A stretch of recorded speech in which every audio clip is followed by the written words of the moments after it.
Exodus chapter 16. Manna and quail. The whole Israelite community set out from Elim and came to the desert of Sin, which is between Elim and Sinai. On the 15th day of the second month after they had come out of Egypt, in the desert the whole community grumbled against Moses and Aaron. The Israelites said to them, "If only we had died by the Lord's hand in Egypt. There we sat around pots of meat and ate all the food we wanted. But you have brought us into this desert to starve this entire assembly to death." Then the Lord said to Moses, "I will rain down bread from heaven for you.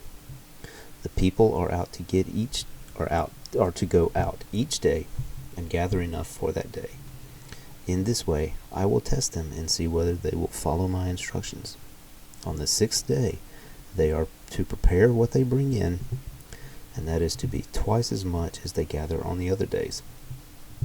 So Moses and Aaron said to all the Israelites, "In the evening you will know that it was the Lord who brought you out of Egypt, and in the morning you will see the glory of the Lord, because he has heard your grumblings against him. Who are we, that you should grumble against us?" Moses also said, "You will know that it was the Lord when he gives you meat to eat in the evening and all the bread you want in the morning, because he has heard your grumblings against him. Who are we? You are not grumbling against us, but against the Lord."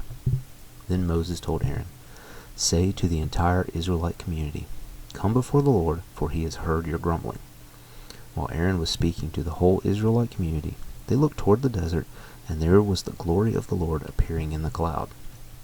The Lord said to Moses, "I have heard the grumbling of the Israelites. Tell them, at twilight you will eat meat, and in the morning you will be filled with bread. Then you will know that I am the Lord your God." That evening quail came and covered the camp, and in the morning there was a layer of dew around the camp. When the dew was gone, thin flakes like frost on the ground appeared on the desert floor. When the Israelites saw it, they said to each other, "What is this?" For they did not know what it was.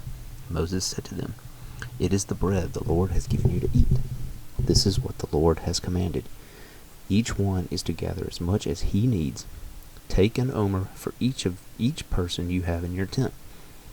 The Israelites did as they were told. Some gathered much, some gathered little. And when they measured it by the omer, he who gathered much did not have too much, and he who gathered little did not have too little.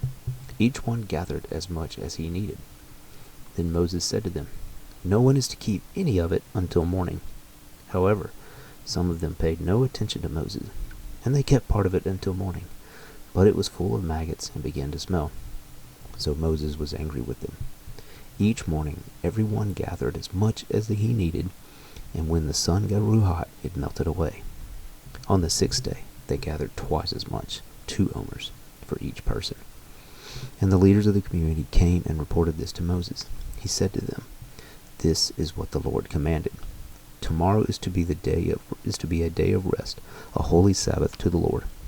So bake what you want to bake, and boil what you want to boil.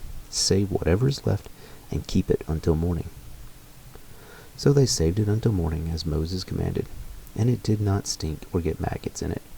"Eat it today," Moses said, "because today is the Sabbath to the Lord, and you will not find any of it on the ground today. 6 days you are to gather it, but on the 7th day, the Sabbath, there will not be any." Nevertheless, some of the people went out on the 7th day to gather it, but they found none. Then the Lord said to Moses, "How long will you refuse to keep my commands and my instructions? Bear in mind that the Lord has given you the Sabbath. That is why on the 6th day he gives you bread for 2 days. Everyone is to stay where he is on the 7th day. No one is to go out." So the people rested on the 7th day. The people of Israel called the bread manna.